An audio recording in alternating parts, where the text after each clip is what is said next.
बेभरोशाचा monsoon आणि हवामानातील अस्थिरतेमुळे पारंपरिक शेतीचे गणित दरवर्षी बिघडत चालले आहे। यामुळे नापिकीचे संकट ओढून शेतकऱ्याचे अर्थचक्र कोलमडत आहे। परिणामी अनेक शेतकरी नैराश्याने ग्रासले आहे।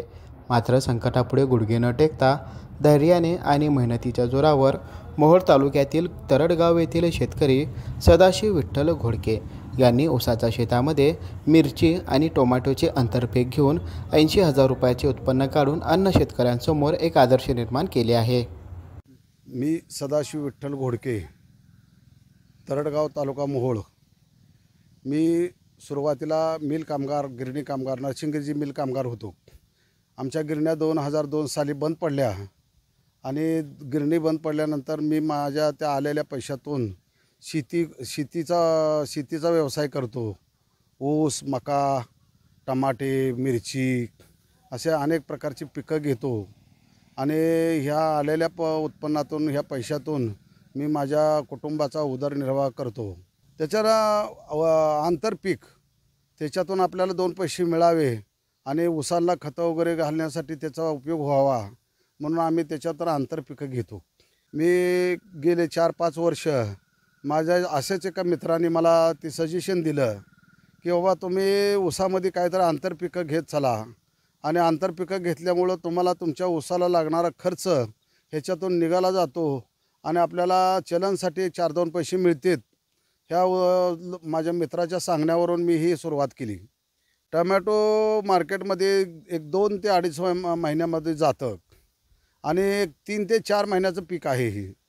मग ह्याच्यामध्ये जर भाव असला तर आपण काहीतरी आपल्याला 2 पैसे मिळतात आणि जर भाव नसेल तर आपण आपल्या ऊसाला खत म्हणून ह्याचा वापर करतो।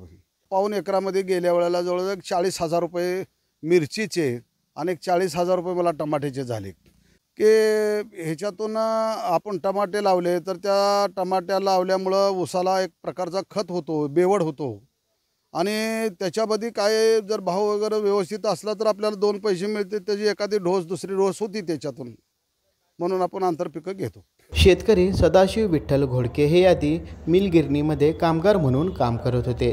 सदाशिव घोडके यांच्या शेतात ऊस, मका, टोमॅटो, मिरची अशा अनेक प्रकारची पिके घेतात। सदाशिव विठ्ठल घोडके यांनी आंतरपीक म्हणून ऊसाच्या शेतामध्ये गेल्या 4 ते 5 वर्षापासून टोमॅटो आणि मिरचीची लागवड करत आहे।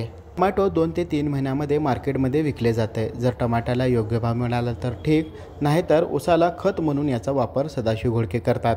पाऊण एकरमध्ये टोमॅटोला 40,000 रुपये मिळाले तर मिरचीला सुद्धा 40,000 रुपये मिळाले। असे एकूण 80,000 रुपये या आंतरपिकामुळे शेतकरी सदाशिव घोडके यांना मिळाले।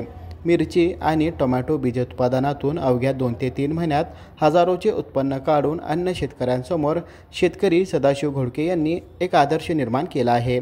Irfan Patel, news 18 local, Solapur.